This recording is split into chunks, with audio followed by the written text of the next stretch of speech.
Today I'm going to do a little bit of a grass experiment. I've never planted grass or seeded grass before. In California, our property down there didn't have any grass. Actually, I take that back. I did put in some low water eco grass in the backyard, and it did horribly because it was in the shade, and I ripped it up and turned it into a vegetable garden. But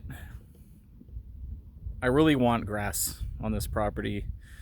Dallas loves grass. I love grass. Taylor loves grass. Eventually, when kids come down the line, they're going to love grass. So we have a plan to put a patch of grass in front of the tiny house right now, at least for this season. And then when we finish building the house, we'll have a nice lawn out front, lawn out back. Nothing too extraordinary. Just a nice little getaway, a place to roll around, throw a ball, have a picnic, that kind of thing. So what I'm working on today is the excavators did a little bit of work in this area with the utilities, and now it's just bare ground. So it's spring in the mid 40s during the day, not quite spring, tail end of winter, beginning of spring.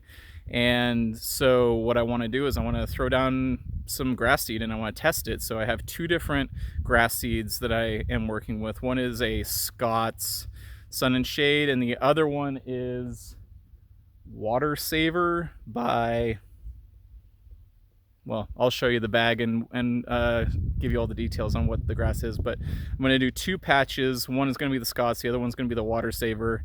And then I'm going to do a third patch where I mix the two together, which I think will be interesting. The Water Saver is particularly interesting to me because it's a rhizomal grass, which means it spreads underneath the ground by rhizomes. So they say that you don't have to do much reseeding or patching of the grass.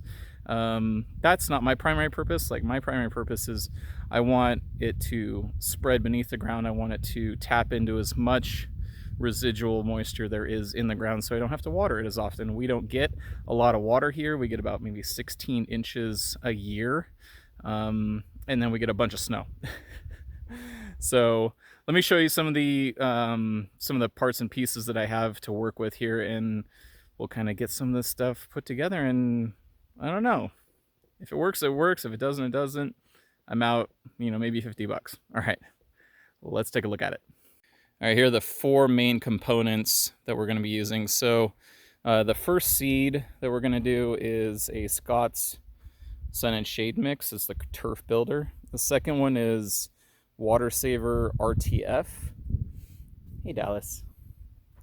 And the third bag here is just a starter fertilizer that we'll use on both patches for the Scott's and the Water Saver. Hey, Dallas, you want to get out of the way so that I can film this? Come on. Good boy. And then the fourth component is going to be some peat moss, and this is just to scatter a little bit on top so that the seed is not bare, and the birds don't want to come eat it all, and the wind doesn't blow it away and that kind of thing. It'll also help keep the seed a little bit moist as it's going down.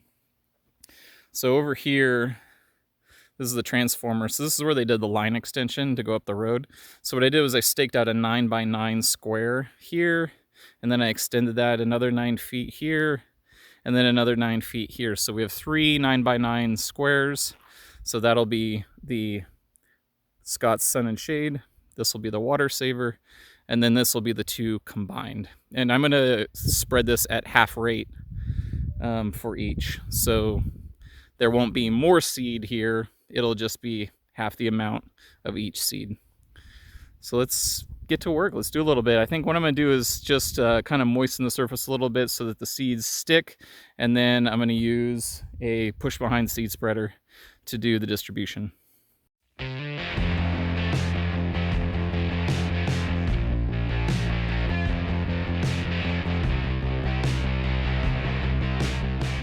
All right, this is the fertilizer bag, And I'm going to put this down first, and I'm going to put it at the spreader at 3 1/4.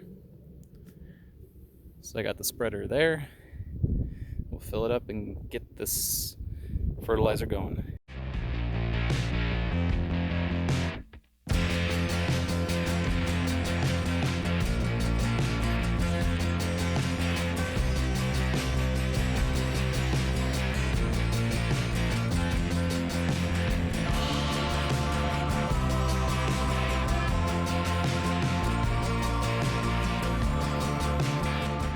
Alright, so here's the Scott's seed, and this I'm going to spread at 9 1/2, and then it says to apply it twice.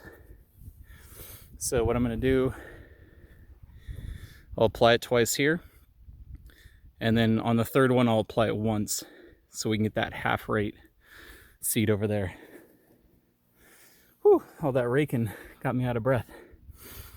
So we got it prepped for the and got it raked, got the fertilizer on there. So now we're going to spread the seed.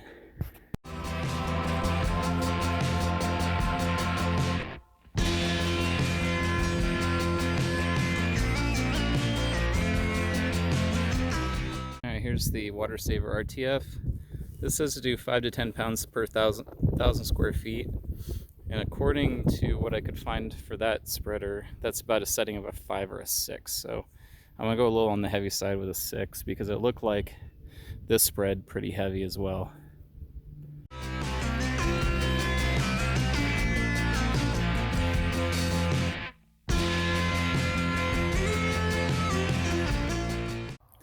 Alright, here we have the 3 patches. So the Scott's, I mean, the blue is really nice because it shows you kind of how it's spreading.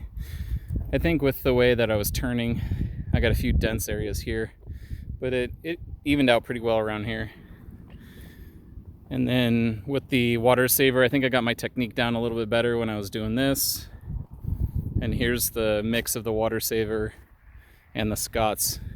A little bit of a heavy patch right there. So we'll see when this all comes up how those heavy patches kind of coincide with thick areas and thin areas. Now it's time to put some peat moss down and get some water on it.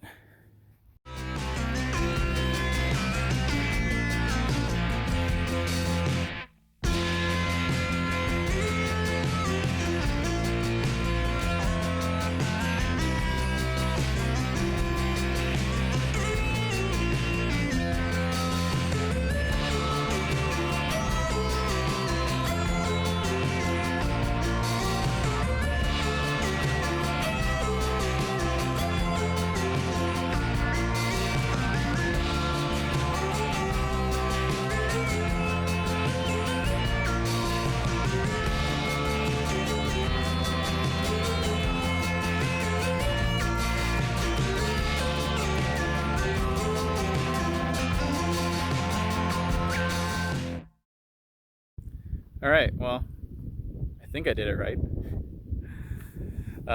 So we got the ground prepped, we got it raked, fertilizer, put down the grass seed, and then a layer of peat moss. It says not to go any thicker than 1/4 inch, so I went pretty light on it. I think probably 1/8 of an inch. I basically did it mostly just until I didn't see the grass seed anymore. The blue stuff was really easy to cover because you can tell if you've completely covered it, because obviously the color is a little bit easier to notice than the brown seed. Then I watered it down really well. I still need to find something to kind of compact it a little bit. I don't really have anything like a roller or anything like that that I'd be able to use. So the wind's picking up, unfortunately, so my mission is just kind of keep this thing damp so that the wind doesn't carry the seed away. It's supposed to rain, drizzle just a tiny bit tomorrow and the next day, so I'm hoping I don't have to do a whole lot of watering, that the little bit of drizzle is gonna kind of take care of keeping some of this damp. But if I do see it starting to get a little dry, I'll hit it with the hose a few more times. So that kind of wraps up this portion of it. I'm going to watch this on a daily basis and record the results. And there are a few rocks in here, so it's actually kind of a good test because everywhere around here is just covered with rocks. So I want to see kind of how well the coverage does with some of these little pieces of rock in it, and how noticeable they are after the grass is grown. So that's about it for now. Hey, who knows? We'll see what happens.